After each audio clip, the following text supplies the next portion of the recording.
Abrimos nuestras Biblias en el Evangelio de San Marcos, capítulo 14.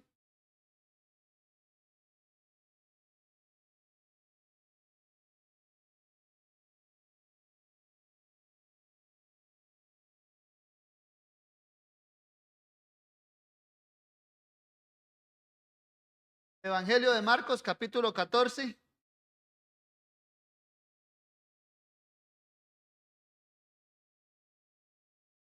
Y vamos a leer nuevamente, como la semana pasada, de los versículos 22 al 25. Dice así: y mientras comían, Jesús tomó pan y bendijo y lo partió y les dio, diciendo: tomad, esto es mi cuerpo. Y tomando la copa y habiendo dado gracias, les dio y bebieron de ella todos. Y les dijo: esto es mi sangre del nuevo pacto que por muchos es derramada. De cierto os digo que no beberé más del fruto de la vid hasta aquel día en que lo beba de nuevo en el reino de Dios.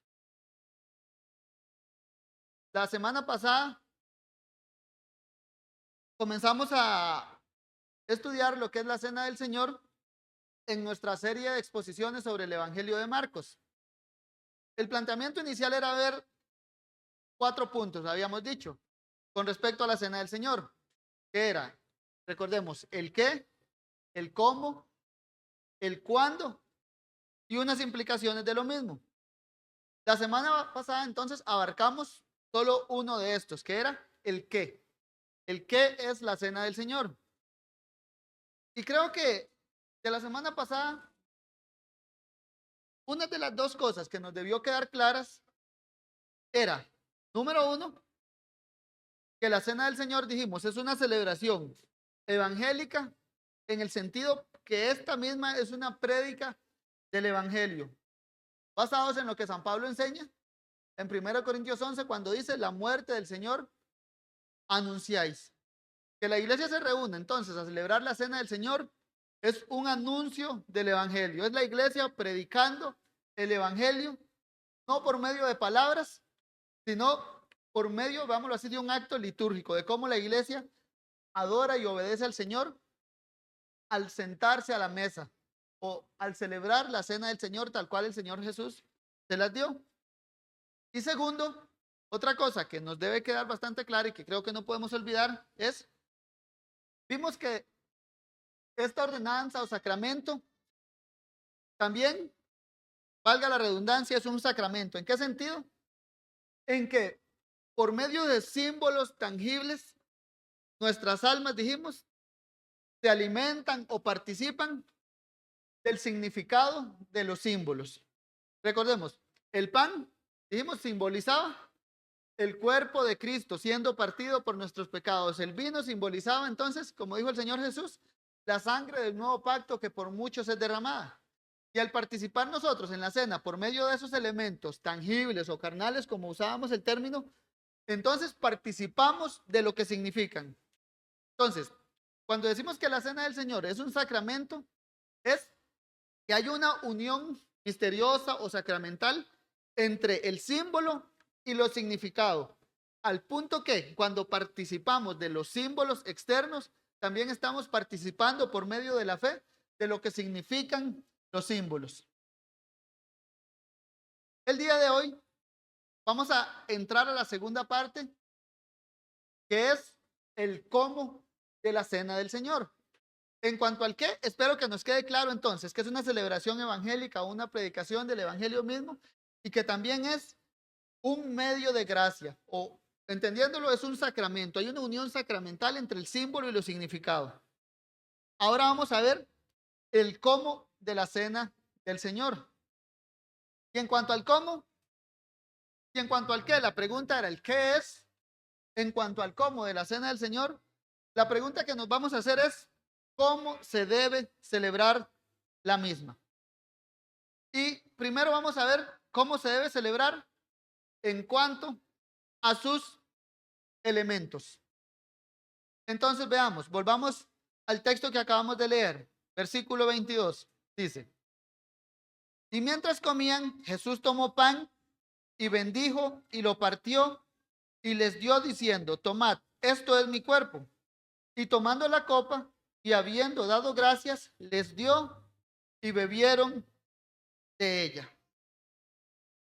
La lectura que acabamos de hacer nos cuenta entonces cómo el Señor Jesucristo instituyó en esta su última cena, la que iba a ser la celebración perpetua para su iglesia. Dijimos que es una celebración hasta que Él venga.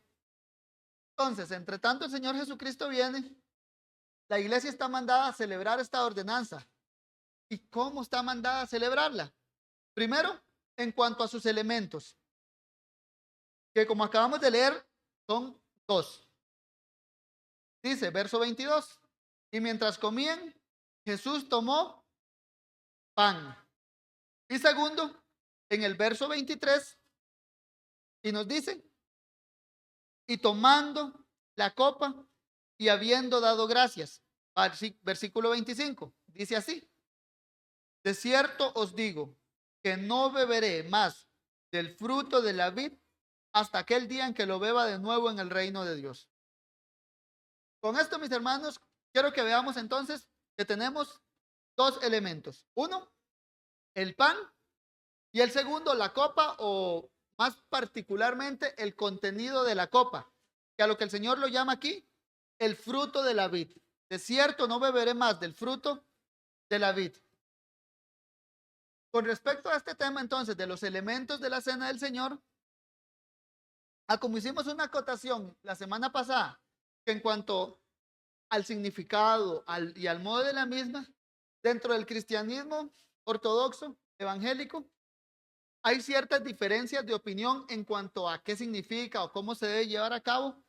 Con este tema de los elementos, pues también entramos en ese tema de que hay diferencias entre nosotros los cristianos en cuanto a cómo se debe entender estos elementos. ¿Por qué? Porque siempre surgen las preguntas de, ok, el Señor dice pan. Uno, ¿qué tipo de pan usó el Señor Jesús? ¿O qué significa el fruto de la vid? O también han surgido otras interrogantes un poco más contemporáneas de, ¿podemos usar solo pan? ¿Podemos usar algo distinto que sea pan? Ya que el pan y el vino eran muy particulares de la época, podemos usar una comida muy particular de esta época que se preste para lo mismo, para una comida de comunión. Surgen ese tipo de interrogantes, como digo, entre el cristianismo evangélico. Siempre, entonces, a lo cual el primer llamado que creo que se debe hacer cuando hay distinción de opiniones entre hermanos es ir con humildad, porque no estamos ante un tema que sea meramente fácil, pero por otro lado también ir a la Biblia con temor, suplicándole a Dios mismo que nos dé el entendimiento de cómo Él ha revelado lo que quiere que haga su iglesia mediante su palabra. Este tipo de preguntas para algunos también puede ser de otro tipo, creo que pueden parecer exageradas. ¿Para qué tanto detalle en el tipo de pan? ¿Para qué tanto detalle en el vino? Usemos cualquier cosa. Pueden parecer del tipo de preguntas, creo yo, que colar el mosquito. Pero este mismo tipo de preguntas también han surgido de hermanos piadosos con un corazón que aman al Señor y que lo que quieren hacer en última instancia es, ¿qué ha pedido Dios de mí? ¿Y cómo me ha revelado que yo lo haga para agradarle a Él? Este tipo de preguntas tienen un fundamento claro que es, ¿cómo Dios ha pedido que se le adore? Y esto se responde o descansa sobre un principio que desde la época de la Reforma se llama el principio regulador del culto. Y este principio, mis hermanos, a manera breve lo que dice es que Dios ha dictado cómo quiere y debe ser adorado por su iglesia. Y lo ha dicho de una manera explícita. Y por ende, cualquier forma prohibida o no mandada, sencillamente está prohibida. Y entonces, bajo ese supuesto del principio regulador del culto, vamos a preguntarnos cómo el Señor Jesús nos ha ordenado que celebremos la cena del Señor en cuanto a sus elementos. Veamos entonces, elemento número 1, el pan. En cuanto a este elemento número 1, primero, establecemos que el texto de manera clara nos dice, verso 22, y mientras comían, Jesús tomó pan y bendijo y lo partió y les dio, diciendo, tomad, esto es mi cuerpo. Este elemento de primera mano se identifica como el pan. Entonces, de ahí es donde surgen, dijimos, las diferencias. Por ejemplo, a las preguntas, ¿qué tipo de pan se debe celebrar? Pan con levadura, pan sin levadura. ¿Qué debemos hacer? Ir a la misma Biblia y ver cómo es que el Señor Jesús entonces lo estableció. Y para eso no hay otra que la misma Biblia, mis hermanos, es la que vamos a ir y a tratar de ver cómo nos manda el Señor a celebrar esto. Y a lo mismo, a responder la pregunta de, ¿podemos quitar el pan e incluir otra cosa? Esto, en primera mano, preguntémonos entonces, ¿qué tipo de pan? Y de contexto general, ya debemos suponer, uno, ¿qué estaba usando el Señor? Estábamos en la fiesta, dijimos, de los panes sin levadura. Y esto ya nos debe dejar, digámoslo así, por sentado, que lo que el Señor Jesús estaba usando en ese momento era lo que había por toda Jerusalén. Y en esos momentos era pan sin levadura. Ahora bien, de esto, si leemos así, veámoslo así, superficialmente, podemos llegar a la conclusión rápida de, ok, el Señor nos está enseñando que debemos usar pan sin levadura para celebrar la cena del Señor hasta que Él venga. O si leemos un poco más detalle, vamos a ver qué palabras en particular usa el Señor Jesús a la hora de la institución. Cuando el Señor Jesús dice, y mientras comían, Jesús tomó pan y lo partió y les dio diciendo, tomad, esto es mi cuerpo. En el contexto, mis hermanos, tenemos dos palabras muy particulares que las dos hablan de pan en general. Una, que la tenemos en el versículo 12, cuando dice, en el primer día de la fiesta de los panes sin levadura. Ahí se usa la palabra griega asumos. En el Antiguo Testamento creo que es más común cuando los traductores lo traducen como pan ácimo o pan ásumo. Aquí, si lo leyéramos literalmente, es el primer día de la fiesta de los ásumos. Y ya traducida al español, entonces, ásumos se separa en panes sin levadura. Pero en sí es una sola palabra. Ahora bien, en el verso 22, que es el que acabamos de leer, en cuanto a la institución de la cena misma, tenemos otra palabra cuando el Señor Jesús dice, entonces tomó el pan. Y ahí tenemos otra palabra griega que es, digámoslo así, hartos. Y la palabra hartos sencillamente significa pan. No da mucho detalle de qué tipo de pan, sino es pan en general. Esto, mis hermanos, es de gran importancia saberlo porque el Nuevo Testamento nos está enseñando dos cosas. El contexto general en donde se estaba celebrando o instituyendo la primera cena del Señor, que fue en el contexto de la Pascua judía, de la fiesta de los panes sin levaduras. Y segundo, el término particular que usa el Señor Jesús para la institución de la misma. ¿Por qué? Por un lado tenemos el contexto general limitado, panes sin levadura, y por otro tenemos las palabras del Señor cuando Él nos habla de pan común. Él usó el término pan hartos, veámoslo así. Pan común para la institución de la cena del Señor. Esto, por un lado, entonces lo que nos debe dejar claro es, el Señor Jesús por medio de palabras está usando un término muy amplio, es decir, cualquier tipo de pan. ¿Incluye pan con levadura? Sí, pero no lo restringe particularmente a ese tipo de pan sin levadura, sino que deja una opción bastante amplia. Usa hartos. Jesús usó pan sin levadura, no porque estaba santificándolo como el único pan válido para la cena del Señor, sino por el contexto, lo usó porque sencillamente era el único pan disponible para la celebración de la Pascua que había en Jerusalén. Dado las regulaciones del antiguo pacto de la duración de los 7 días de los panes sin levadura, y recordemos, desháganse de la levadura de la casa, no podía haber levadura por ningún lado. El único pan, digámoslo así, que Moisés les había ordenado al pueblo del antiguo pacto era ese pan sin levadura. Ahora entonces, ¿cómo lo conciliamos con el contexto del pan sin levadura? Y que Jesús dice, usen pan común, usen pan hartos.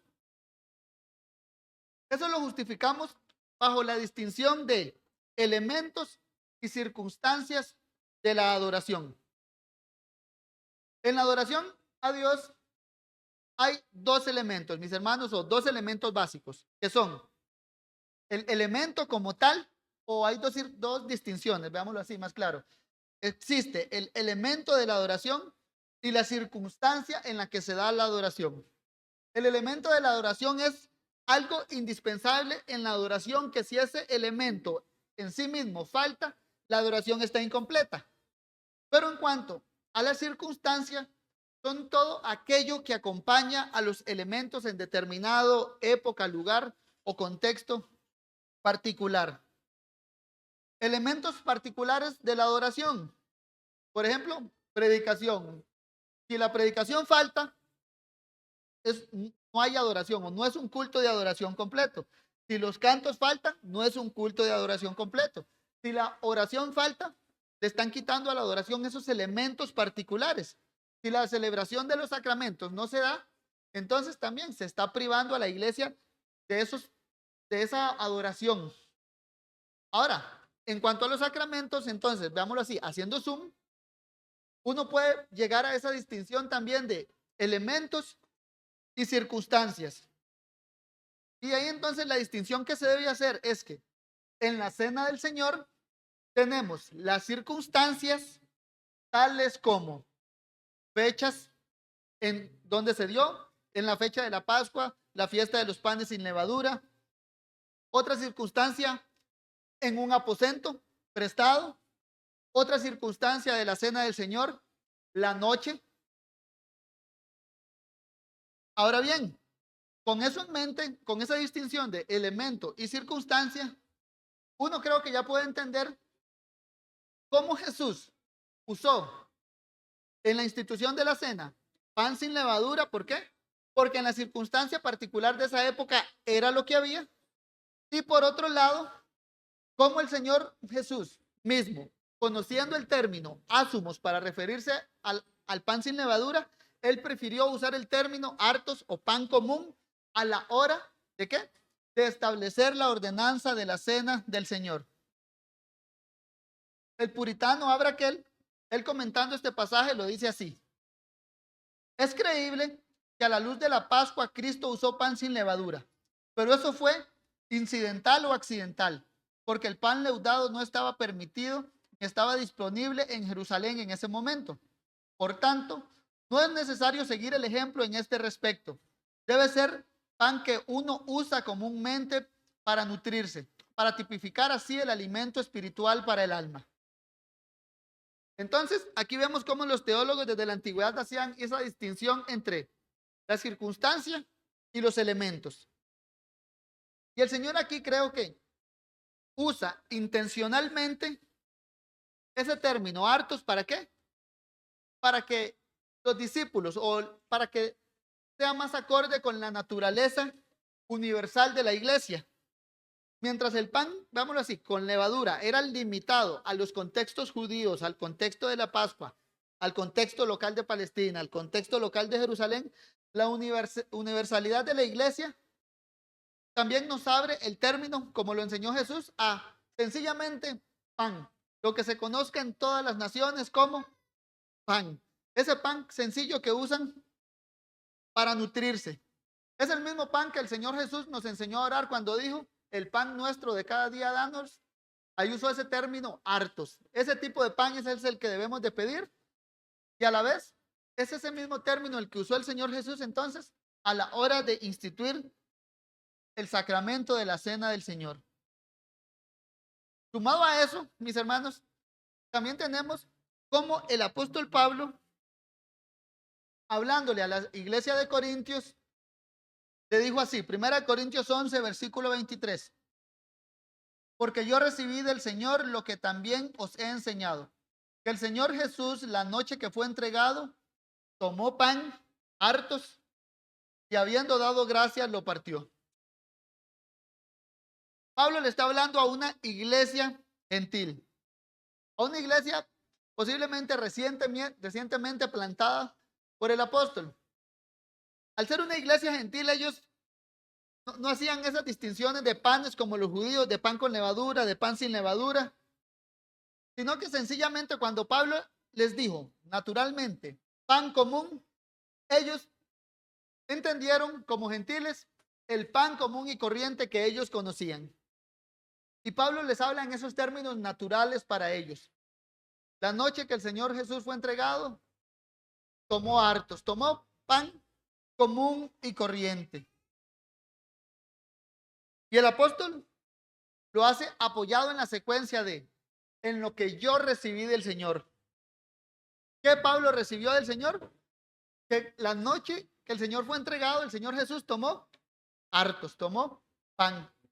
Y entonces, ¿qué es lo que hace Pablo? Tal cual lo recibió del Señor, él dice, también os he enseñado.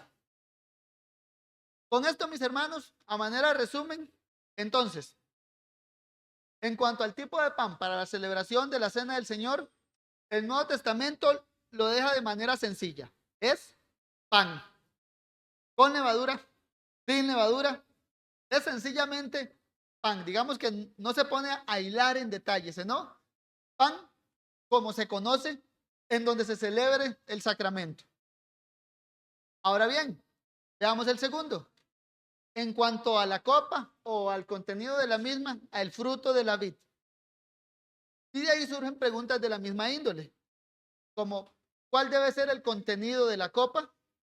¿Es vino? Literal. Podemos jugar o usar algún tipo de jugo de uvas, por ejemplo. Debe ser fermentado, sin fermentar.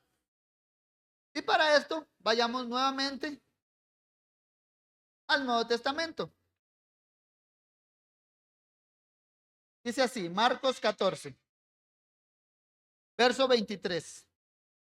Y tomando la copa y habiendo dado gracias, les dio y bebieron de ella todos. Y les dijo, esto es mi sangre del nuevo pacto que por muchos es derramada. De cierto os digo que no beberé más del fruto de la vid hasta aquel día en que lo beba de nuevo en el reino de Dios. Aquí entonces la pregunta es, ¿a qué el Señor llama fruto de la vid? Las vides o la vid en sí es esa tipo planta, vamos a decir, enredadera que produce frutos. No están limitadas a las uvas. Hay otro tipo de enredaderas que produce frutos. En ese sentido, una vid en general es esa enredadera que produce algún fruto comestible. Entonces, aquí particularmente, eso sí, para el contexto judío se usaba esa vid que producía uvas. Y entonces ya ese fruto de la vid, ya por ende, entonces veámoslo así, estaba como marcado por ese contexto de las uvas. Era muy usado por los profetas como la terminología para evocar siempre de cómo se producía eso, como por ejemplo el lagar del vino, donde se ponían los frutos de la vid y entonces en el lagar se producía el vino. Muchas veces es usado por los profetas como Isaías, incluso por el mismo apóstol Juan, como un lugar de juicio, que es el lagar donde viene el guerrero divino y pisa el lagar donde están las naciones y se da esa imagen como de que se salpica sangre. Pero todo va basado en esa misma imagen de el lagar donde se hace el vino de ¿qué? Del fruto de la vid. Ahora bien, aquí la pregunta es, ¿qué tipo de fruto de la vid es este? ¿Es uno, veámoslo así, fermentado o en nuestro contexto con contenido, veámoslo, alcohólico o es meramente un jugo dulce? Y creo que aquí el Nuevo Testamento también, entre Jesús y Pablo, creo que nos dejan claro qué tipo de fruto de la vid el Señor Jesús instituyó para su iglesia.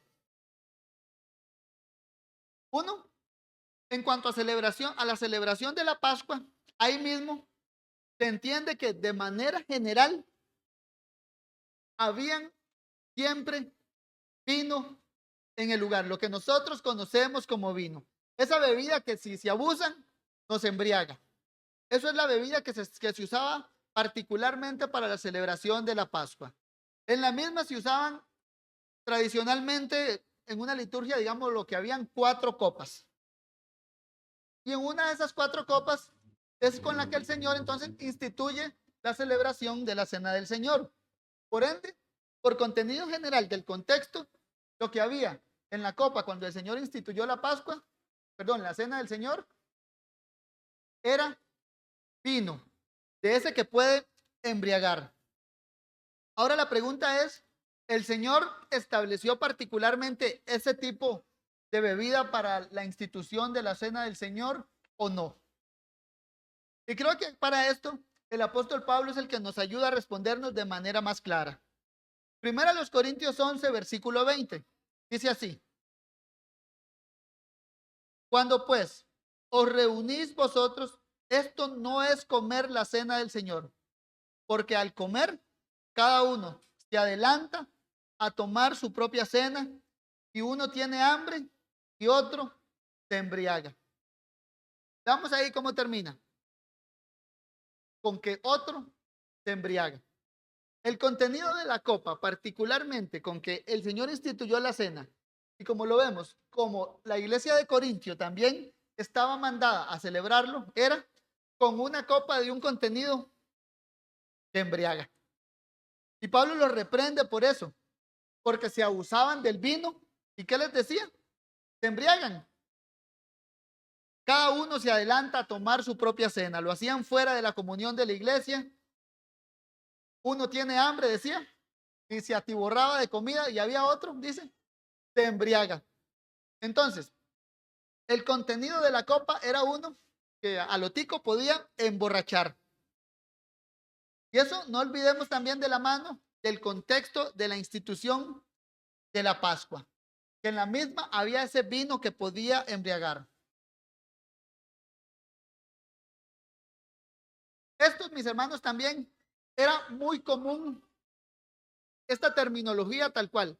Así como ese pan, hartos, era sencillamente pan y conocido en todo el mundo antiguo como sencillamente pan, cuando se hablaba del fruto de la vid, era algo así mismo tan común que nadie ponía en duda que lo que se llamaba fruto de la vid era vino como tal. El Talmud en el capítulo 10, versos 1 y 2, lo especifica así para la celebración de la Pascua. Cuando le mezclan la primera copa de fruto de la vid, trae entre paréntesis de vino, la escuela de Shammai dice, y repetirá la bendición de día, y después la bendición del vino. Pero la escuela de Hillel dice, repartirá la bendición del fruto de la vid después de la bendición del día. Esto lo cito para que veamos cómo desde la antigüedad estas liturgias de la Pascua siempre trataban como sinónimos a lo que era, al fruto de la vid con ese sencillamente vino. Eran sinónimos, fruto de la vid y vino, y ambos se caracterizaban por esa bebida que si te abusas, te va a embriagar. Y si uno hiciera un análisis histórico, leyendo, no sé, a los padres de la iglesia, a los reformadores, a teólogos católicos romanos, teólogos de la iglesia ortodoxa o teólogos de otras ramas del cristianismo, en eso vieras que se ve bastante unanimidad en cuanto al tema de que el fruto de la vid, vino. No era jugo de uva dulce de ese que nosotros conocemos, sino sencillamente era vino. Veamos, por ejemplo, Efrén de Siria, en el siglo IV, él dice así: después que los discípulos hubieron comido el pan nuevo y santo, y cuando comprendieron por la fe que habían comido del cuerpo de Cristo, Cristo pasó a explicarles y a darles todo el sacramento. Tomó y preparó una copa de vino. Luego la bendijo, la firmó, la santificó y declarando que era su sangre que estaba para ser derramada. El mismo reformador Martín Lutero, comentando este pasaje, dice así, y aclarando la terminología del vino, Martín Lutero lo dice así: cuando alguien preguntó, sí, cuando una persona enferma deseaba recibir el sacramento, pero no podía tolerar el vino debido a las náuseas, ¿se le debía dar algo más en lugar de vino? El médico Martín Lutero, ahí lo llamaban así, responde: esta pregunta me la han hecho a menudo y siempre he dado esta misma respuesta. No se debe usar nada más que vino. Si una persona no puede tolerar el vino, omítanle por completo el sacramento para que no se haga o se introduzca alguna innovación. Veámoslo aquí, el teólogo Martín Lutero, él por ejemplo consideraba darle algo aparte de vino o darle a medias el sacramento a alguien, solo pan, quitémosle el vino, lo consideraba como una innovación. Y esto, mis hermanos, es para que tengamos una idea, aunque sea vaga, de un par de citas, de cómo en la historia de la iglesia se ha entendido la terminología fruto de la vid o vino, o cómo se debe celebrar la cena del Señor sencillamente con lo que conocemos como vino. Y es esa bebida fermentada que nos puede embriagar.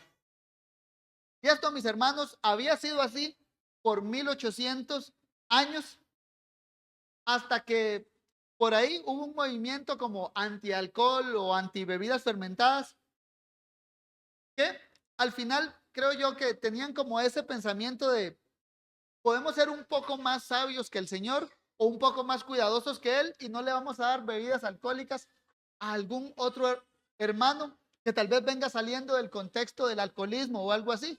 Así que mejor démosle jugo de uvas.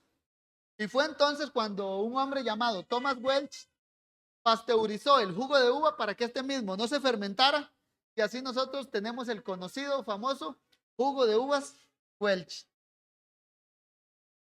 Pero de manera general, lo que siempre se había usado históricamente para la cena del Señor, lo instituido por el Señor Jesús allá en la Pascua, por lo que Pablo reprendió a los corintios por emborracharse, por usar el vino que usaban para la cena del Señor, era sencillamente esa bebida que si nos abusamos nos puede emborrachar. Notemos el celo de Martín Lutero que decía, mejor no le demos nada del sacramento si le vamos a quitar el vino, para no innovar. Y lo que ocurrió por ahí de los años 1800 fue eso, una innovación en cuanto a la cena del Señor. ¿Por qué? Porque sencillamente se quitó el vino que el Señor había instituido y se colocó en su lugar jugo de uva tal cual lo conocemos nosotros hoy en día. Ahora bien, puede surgir una duda en nosotros. ¿Por qué, por ejemplo, podemos preguntarnos, ¿por qué con el pan sin levadura utilizado en la Pascua no es normativo? ¿Y por qué, por otro lado, como vemos, el vino utilizado en la Pascua sí viene a ser normativo? Puede ser que dentro de nosotros surja esa duda. Para esto, mis hermanos, recordemos que la misma Escritura es la que nos ayuda a aclararnos en eso. En cuanto al pan, Jesús usó el término hartos, un pan amplio, a pesar de que en la Pascua era un pan restringido, ásumos, y Pablo mismo a la iglesia de Corintios les habló en términos de pan común, hartos. Ahora bien, en cuanto a la copa o el fruto de la vid, vemos que en sí se instituyó en un contexto restringido de la Pascua, en donde solo había vino, pero es de particular importancia notar entonces cómo Pablo le habla a la iglesia en términos comunes que ellos conocen, que es vino. Es decir, Pablo, digámoslo así, trae la idea de Jesús a una iglesia gentil y les dice, usen pan común y usen vino. A ellos los exhorta, ¿por qué? Porque se embriagan con el vino que el Señor había instituido, no sencillamente porque hubieran quitado el vino. Eso como por si nos surge la duda de por qué el pan sin levadura no es instituido como normativo para la iglesia, pero el vino sí. Y al final vemos la distinción de los usos que los apóstoles le dan en el Nuevo Testamento. Y hasta aquí, mis hermanos, en cuanto a los elementos. Ahora, para terminar, veamos brevemente una aplicación. Saber esto de qué tipo de pan o qué tipo de vino, ¿cómo nos habla a nosotros? ¿O en qué me ayuda eso a mí como creyente? O puede surgir dentro de nosotros un ¿para qué? ¿Para qué preocuparse por el tipo de pan o para qué preocuparse por el tipo de vino? ¿Por qué no sencillamente celebramos y ya, con lo que tengamos? Este tema, mis hermanos, como lo dije al inicio, tiene como fundamento lo que se llama el principio regulador del culto. Y reiterando, este principio es sencillo. La Biblia nos enseña, para nosotros, pueblo del nuevo pacto, particularmente el Nuevo Testamento nos enseña cómo Dios quiere ser adorado. La manera que Dios quiere ser adorado la ha dejado explícitamente en las Escrituras.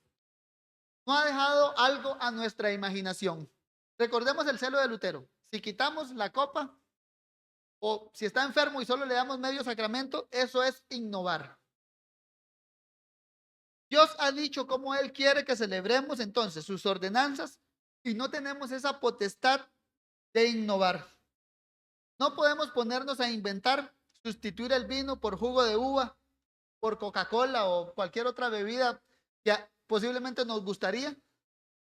No tenemos la potestad nosotros, mis hermanos, de cuando sea la época de Navidad, cambiar los elementos y celebrar la cena del Señor con café y con tamal, aunque creo que nos gustaría ser rico, pero el punto es, no tenemos esa potestad de cambiar lo que el Señor ha establecido. ¿Por qué? Porque es la mesa del Señor, Él es el que dispone lo que se va a comer y Él es el que llama a los invitados y Él es el que les dice cómo vengan y qué van a comer. Y para esto, mis hermanos, para entender un poco del por qué de estas cosas, quiero que meditemos brevemente y lo traigamos a nosotros en dos breves cosas. Uno, ¿para qué esto? Para la gloria de Dios. Y segundo, para la bendición de su iglesia. Estos dos motivantes tienen un eje central todavía que es el evangelio. Dijimos que esta es una ordenanza evangélica y por ende, solo los que por el Espíritu Santo han participado del nuevo nacimiento, del arrepentimiento, de vivir en fe a Jesucristo, son los llamados ¿a qué? A participar de la mesa del Señor y por otro lado, son los que tienen esas motivantes como la gloria de Dios y la bendición de la iglesia. Son los que quieren ¿que qué? Que Dios sea glorificado y son los que quieren que la iglesia del Señor sea bendecida. Los incrédulos pueden estar motivados por otra cosa, pero no por la gloria del Señor. Les puede sonar meramente extraño. Pueden querer bendecir a otros, pero a costas de la gloria de Dios o ignorando la gloria de Dios. Y estos, haciendo la acotación o el paréntesis, lo que necesitan que es arrepentirse de sus pecados y venir a Jesucristo.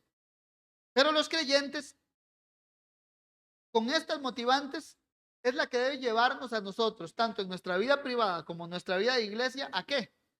A ser más fieles a Dios. Y a ser más fieles a Dios, uno, para la motivación de la gloria de Dios.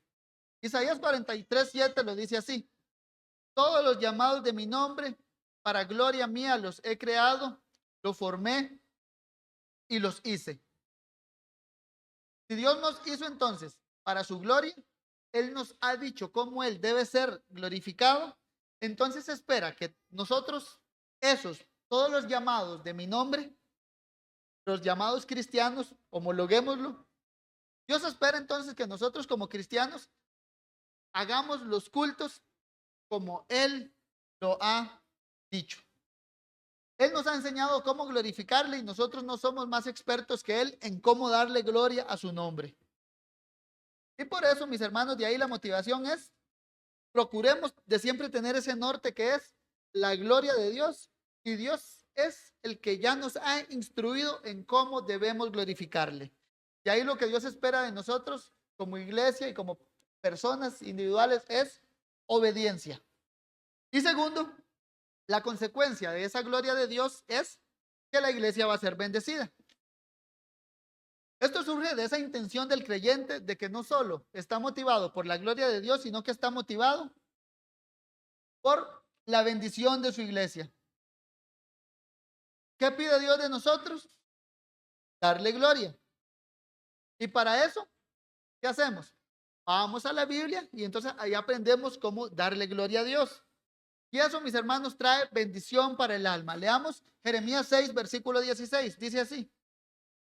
Dice, paraos en los caminos y mirad y preguntad por los senderos antiguos cuál es el buen camino y andad por él y hallaréis descanso para vuestras almas.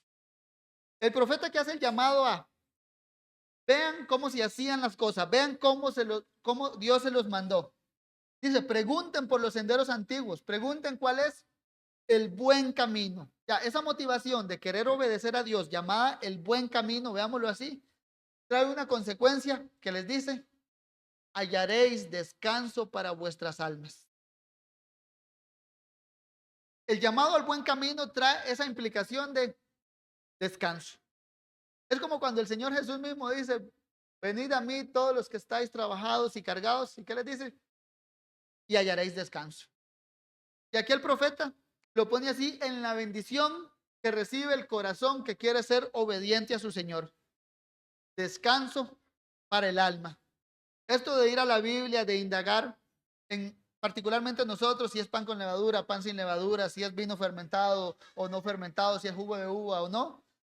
Al final, antes que meramente de un mero morbo de tratar de encontrar algo misterioso, sino sencillamente es para descanso para nuestras almas, es decir, para que nuestras almas sean bendecidas. ¿Por qué?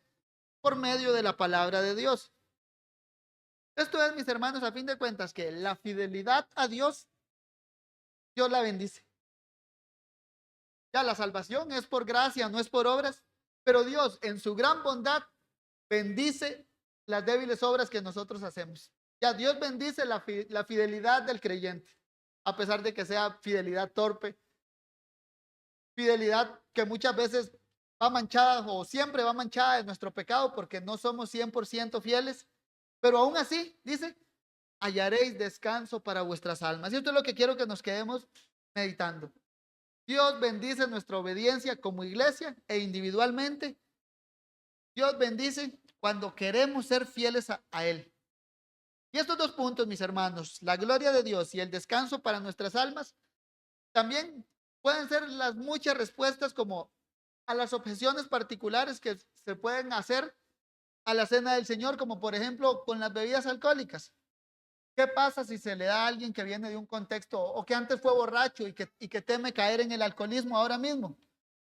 Sencillamente Jesús instituyó sus ordenanzas para eso, para la gloria de Dios y para la bendición de su pueblo. Y lo que Jesús instituyó no va a ser piedra de tropiezo para los suyos. Jesús no tienta a nadie, como lo dice Santiago. Jesús instituyó el vino entonces no para tropiezo, sino para bendición. Debilidad de conciencia, podrán decir algunos. Bueno, se responde lo mismo. Jesús instituyó los elementos de la cena del Señor para la bendición de su pueblo. Y esto mismo bendice la conciencia en lugar de nublarla. ¿Por qué? Porque es algo que se recibe por fe en las palabras que el Señor Jesús mismo ha dicho. Y en cuanto a la conciencia, por otro lado, se espera que los creyentes sean maduros y que no justifiquen su pecado o su debilidad bajo la respuesta de es que soy débil en la fe. No, se espera que con el tiempo los creyentes, conociendo más a la Biblia, sumergiéndose en ella, vayan dejando esas debilidades atrás y sean fortalecidos en el Señor. Oremos, hermanos. Dios bendito. Gracias te damos una vez más, Señor, por instruirnos en tu palabra, por enseñarnos cómo tú quieres que tu iglesia te adore. Te rogamos que nos sigas bendiciendo de esa manera, Señor, hablándonos a través de tu palabra y que nos des también corazones que sean obedientes. Bendice, oh Señor, a tu pueblo aquí reunido. Trae descanso a nuestras almas porque lo necesitamos. Necesitamos estar cada día más cerca de esa cruz de Cristo, en donde encontraremos verdadero descanso para nuestras almas. Bendícenos, Dios nuestro. En Cristo Jesús te lo rogamos. Amén.